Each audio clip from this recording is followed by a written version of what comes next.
दोस्तों, क्या कभी आपने सोचा कि इस दुनिया की पहली मैथमेटिकल इक्वेशन कैसी नज़र आती होगी, उसको किसने डेवलप किया होगा और कहाँ पर उसका यूज़ हुआ होगा। कैसे हमारे एंशिएंट सिविलाइजेशन डिस्टेंसेस को मेजर करते थे, कैसे वो नंबर्स को काउंट करते थे और कैसे वो बिना किसी मॉडर्न कैलकुलेटर्स के अलजेब्रा को कंप्यूट करते थे।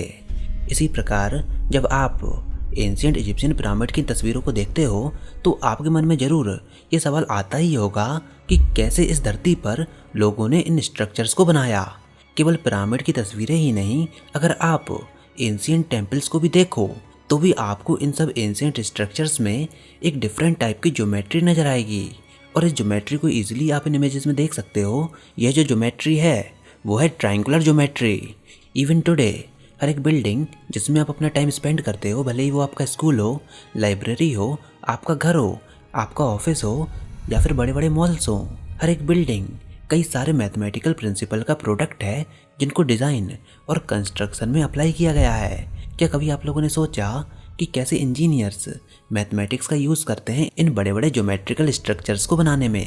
बेसिकली कंस्ट्रक्शन वर्कर के किसी भी स्ट्रक्चर को बनाने से पहले एक आर्किटेक्ट उस स्ट्रक्चर को डिज़ाइन करता है। ज्योमेट्री, अलजेब्रा और ट्रिग्नोमेट्री किसी भी आर्किटेक्चरल डिज़ाइन में काफ़ी क्रूशियल रोल प्ले करते हैं। Architect in different mathematical forms को अपने डिज़ाइन का ब्लूप्रिंट तैयार करने में यूज़ करता है और इसी ब्लूप्रिंट के बेसिस पर कोई भी स्ट्रक्चर बनाया जाता है। एंशिएंट टाइम से ही आर्किटेक्ट ज्योमेट्रिकल प्रिंसिपल्स को यूज़ करते हुए आए हैं अपने द्वारा बनाई गई बिल्डिंग्स को डेवलप करने में। 300 BC में ग्रीक मैथमेटिशियन यूक्लिड ने एक मैथमेटिकल रेशियो को डिफाइन किया जिसको कहा जाता है गोल्डन रेशियो। और लगभग 2000 सालों से भी ज़्यादा समय तक आर्किटेक्ट इस फॉर्मूले का यूज़ करते हुए आए हैं बिल्डिंग्स के प्रोपोर्शन को डिफाइन करने में, जिससे कि वो ह्यूमंस की आइज़ को प्लीजेंट लगे। ऐसे ही 6th सेंचुरी BC में पाइथागोरस थ्योरम हमारे सामने आया जिसने सदियों तक बिल्डर्स की मदद की राइट एंगल ट्राइंगल को मेजर करने में। ऐसे ही एंशिएंट आर्किटेक्चर में जो सबसे रिमार्केबल है वो है पिरामिड ऑफ इजिप्ट। ज़्यादातर पिरामिड को 51 डिग्री एंगल के साथ बनाया गया है और कहीं ना कहीं इजिप्शियंस के पास ज्योमेट्री की काफ़ी एडवांस नॉलेज थी। पर वेट, आखिर सभी पिरामिड्स को एक पर्टिकुलर शेप में ही क्यों बनाया गया? आई मीन उनका शेप रेक्टेंगुलर भी तो हो सकता था, या फिर स्क्वायर भी हो सकता था, या फिर कोई भी रैंडम शेप हो सकता था। पर आखिर उनका शेप पिरामिडल ही क्यों है? आखिर उनके शेप में ट्रायंगल्स क्यों हैं? पिरामिड ही नहीं बल्कि कई सारे एंशिएंट स्ट्रक्चर्स में आपको 3 साइड यानी कि ट्रायंगल्स नजर आएंगे। इनफैक्ट हमारे इंडिया के कई सारे टेम्पल्स भी ट्रायंगुलर ही होते हैं। तो चलिए आज हम ट्रायंगुलर ज्योमेट्री के आर्किटेक्चर की एनालिसिस करते हैं। तो basically triangular shape and structure असल में काफ़ी ज़्यादा पावरफुल ज्योमेट्रिकल फॉर्म्स हैं। इसी कारण इनसे बनाए गए स्ट्रक्चर का कंस्ट्रक्शन काफ़ी स्ट्रॉन्ग और स्टर्डी होता है। जब कभी इंजीनियर्स किसी स्ट्रक्चर को डिज़ाइन करते हैं तो किसी भी स्ट्रक्चर को इस तरह से डिज़ाइन होना चाहिए कि वो अपने स्ट्रक्चर के वेट को होल्ड कर पाए, मतलब कि स्ट्रक्चर पर फोर्स लगाने पर वो कोलैप्स ना हो। एग्जाम्पल के लिए जो हम ब्रिज बनाते हैं तो अपने मटेरियल के वेट के साथ उससे पास होने वाले व्हीकल्स के वेट को भी ब्रिज को सपोर्ट करना चाहिए। और केवल ट्रायंगल ही एक ऐसा फॉर्म है जो कि वेट के साथ काफ़ी अच्छे से डील कर सकता है। अब ट्रायंगल ही क्यों? क्योंकि ये अपने शेप को मेंटेन करके रखता है और इसी के साथ ही साथ किसी भी स्ट्रक्चर को काफ़ी ज़्यादा सपोर्ट प्रोवाइड करा सकता है। पर वेट, आखिर ट्रायंगल में ऐसा क्या खास होता है जो कि इसको काफ़ी एफिशिएंट आर्किटेक्चरल फॉर्म बनाता है? तो चलिए सबसे पहले हम ये देखते हैं कि आखिर ट्रायंगल्स में काइनेटिक एनर्जी कैसे ट्रांसमिट होती है। तो जब भी आप फोर्स या फिर लोड ट्रायंगल के किसी भी एक कोने में अप्लाई करते हो तो वो फोर्स ट्रायंगल की 2 साइड की तरफ डिस्पर्स हो जाता है। मतलब ट्रायंगल की 2 साइड की तरफ एक टाइट स्क्वीजिंग होती है और इस टाइप की स्क्वीजिंग को हम कहते हैं कंप्रेशन। एंड जो बची हुई तीसरी साइड है उसमें ड्रैग होता है, यानी कि बची हुई तीसरी साइड स्ट्रेचिंग को फील करती है दूसरी दोनों साइड्स की डायरेक्शन में। इस चीज़ को हम बोलते हैं टेंशन। तो जब भी हम किसी ट्रायंगल पर फोर्स अप्लाई करते हैं तो उसमें कंप्रेशन होता है और टेंशन होता है, जैसा कि आप इस इमेज में देख सकते हो। अब जैसा कि आप सब जानते ही हो कि ट्रायंगल्स 3 टाइप्स के होते हैं। इक्विलेटरल ट्रायंगल जिसमें तीनों साइड्स इक्वल होती हैं, आइसोसेलेस ट्रायंगल जिसकी 2 साइड इक्वल होती हैं, और स्केलिन ट्रायंगल जिसकी तीनों साइड अनइक्वल होती हैं। अब चलिए ट्रायंगल पर फोर्स के कारण पैदा हुई रेजिस्टेंस को जानने से पहले हम बाकी के शेप्स की रेजिस्टेंस को जानने की कोशिश करते हैं कि अगर हम उन पर फोर्स लगाएं देन क्या होगा। तो सबसे पहले हम स्क्वायर को कंसीडर करते हैं। तो अगर हम स्क्वायर पर फोर्स लगाएं देन इजीली आप इस इमेज में देख सकते हो कि भले ही रॉड्स अपने आप में रिजिड हों, पर स्क्वायर के केस में फोर्स लगाने पर इन रॉड्स के बीच का एंगल आसानी से चेंज किया जा सकता है। तो इस केस में जब हम फोर्स लगाते हैं तो हमारा स्क्वायर बन जाता है एक रोम्बस, जैसा कि आप इस इमेज में देख सकते हो। इसी प्रकार से अगर हम एक पेंटागन को कंसीडर करें तो पेंटागन के केस में भी आप इजीली ये देख सकते हो कि वो डिफॉर्म हो गया। नाउ हमारे पास है ट्राइंगल।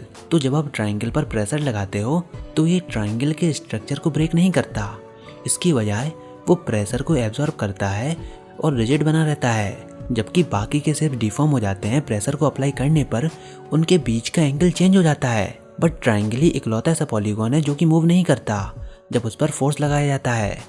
इसी प्रकार आप इनको भी देखिए, यहाँ पर एक क्यूब है, इस पर जब आप फोर्स लगाओगे तो ये डिफॉर्म हो जाएगा।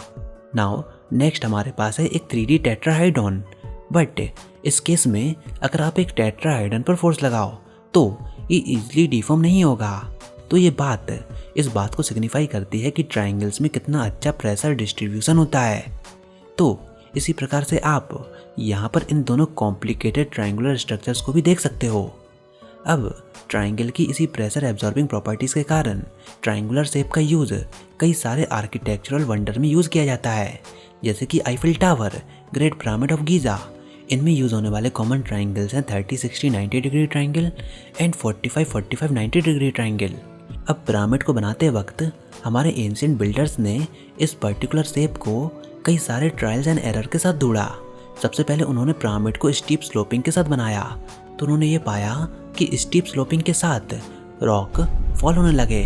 देन उन्होंने पिरामिड को लेस स्टीप साइड्स के साथ बनाया। अब चलिए हम इन ट्राइंगल के कुछ मॉडर्न एप्लीकेशंस को देखते हैं। तो ट्राइंगल्स को ब्रिज कंस्ट्रक्शंस में यूज़ किया जाता है। ब्रिज में कई सारे ट्राइंगल्स आपस में जोड़े जाते हैं and then compression and tension bridge की बॉडी के अलग अलग एरिया में डिस्ट्रीब्यूट किया जाता है। ब्रिज कंस्ट्रक्शन में ट्रसेस का यूज़ किया जाता है। ट्रस ट्राइंगल के कॉम्बिनेशन से बनते हैं। ट्रसेस का यूज़ कई सारे कंस्ट्रक्शन जैसे कि घरों के roofs, towers, buildings, bridges and और भी कई सारी जगहों में इनका यूज़ होता है। ट्रसेस में हॉरिजॉन्टल एंड वर्टिकल बीम को ट्राइंगल के शेप में कंबाइन किया जाता है और इस ट्राइंगुलर शेप के कारण फोर्सेस का डिस्ट्रीब्यूशन होता है। अब वैसे तो अलग अलग टाइप के ब्रिजेस होते हैं, पर ऐसे ब्रिज जो कि ट्रस से बनते हैं उनको कहा जाता है ट्रस ब्रिज। अब अलग अलग प्रकार के ट्रस कंस्ट्रक्शन में यूज़ हो सकते हैं और हॉरिजॉन्टल और डायगोनल बीम के अरेंजमेंट के बेसिस पर ये डिसाइड किया जाता है कि किस प्रकार का ट्रस यूज़ होना है। बेसिकली ब्रिज की कंस्ट्रक्शन में 4 टाइप के ट्रस यूज़ होते हैं, जिसमें से सबसे पहला है वेरेंट ट्रस। अब जैसा कि आप इस इमेज में देख सकते हो कि वेरेंट ट्रस में डायगोनल बीम इक्विलेटरल ट्राइंगल के फॉर्म में अरेंज होती है। तो इस फिगर में आप ये देख सकते हो कि कंप्रेशन और टेंशन कहाँ कहाँ पर है। नेक्स्ट है हाउवी ट्रस। इस ट्रस में ट्राइंगल की 2 साइड सिमिलर होती हैं और तीसरी साइड डिफरेंट अलाइन होती है। तो इस इमेज में आप ये देख सकते हो कि ट्राइंगल की अरेंजमेंट किस प्रकार की है। तीसरा है प्रेट ट्रस। इसका शेप कुछ इस प्रकार का दिखता है। एंड लास्ट है के ट्रस। के ट्रस थोड़ा कॉम्प्लिकेटेड होता है, जो कि बैक टू बैक ट्राइंगल की अरेंजमेंट से मिलकर बनता है, जो कि के शेप के फॉर्म में अरेंज होते हैं। ये कुछ ऐसा दिखता है। तो ये 4 प्रकार के ट्रसेस थे जो कि ब्रिज में यूज़ होते हैं। अब एक स्पेशल टाइप का ट्रस होता है जिसको कहा जाता है किंग पोस्ट। इसका यूज़ रूफ की कंस्ट्रक्शन में होता है। ये बेसिकली 2 बीम से मिलकर बनता है। हॉरिजॉन्टल बीम को हम बोलते हैं टाई बीम और वर्टिकल बीम को हम बोलते हैं किंग पोस्ट। अब यहाँ पर 2 पोस्ट होती हैं जो कि इन दोनों पोस्ट के टॉप को आपस में कनेक्ट करती हैं, जिससे कि ट्राइंगल फॉर्म होता है। और प्रिंसिपल राफ्टर्स पिलर होते हैं जो कि बिल्डिंग के रूफ को सपोर्ट करते हैं। अब इन ट्राइंगल्स के अंदर एक डायगोनल भी मौजूद होता है जिसको हम बोलते हैं स्ट्रक्ट, जो कि राफ्टर को किंग पोस्ट के साथ लिंक करता है। इससे स्ट्रक्चर को और भी ज़्यादा स्ट्रेंथ मिलती है। यहाँ पर आप इसके पूरे स्ट्रक्चर को देख सकते हो, नंबरिंग के साथ डिफरेंट कंपोनेंट मेंशन है। अब इसको एडिशनल बीम के साथ लिंक किया जाता है जो कि रूफ के स्ट्रक्चर को सपोर्ट करने के कैपेबल होते हैं। यहाँ पर आप इस इमेज को देखिए, यहाँ पर भी नंबरिंग के साथ डिफरेंट कंपोनेंट मेंशन है। तो यहाँ पर हमने ट्राइंगल की यूजेस को देखा कि कैसे ब्रिजेस को सपोर्ट मिलता है। जब इंजीनियरिंग की बात होती है तो ट्राइंगल को समझना काफ़ी इसेंशियल है। हर एक प्रकार की कंस्ट्रक्शन में घर बनाने से लेकर बड़े बड़े मेगा स्ट्रक्चर्स को बनाने तक ट्रायंगुलर शेप काफ़ी इम्पॉर्टेंट होते हैं। इनफैक्ट एयरक्राफ्ट बनाने में भी इन ट्रायंगुलर शेप का यूज़ होता है। तो आई थिंक अब आपको आइडिया लग गया होगा कि एंशिएंट कंस्ट्रक्शंस में ट्रायंगल इतने एसेंशियल क्यों थे।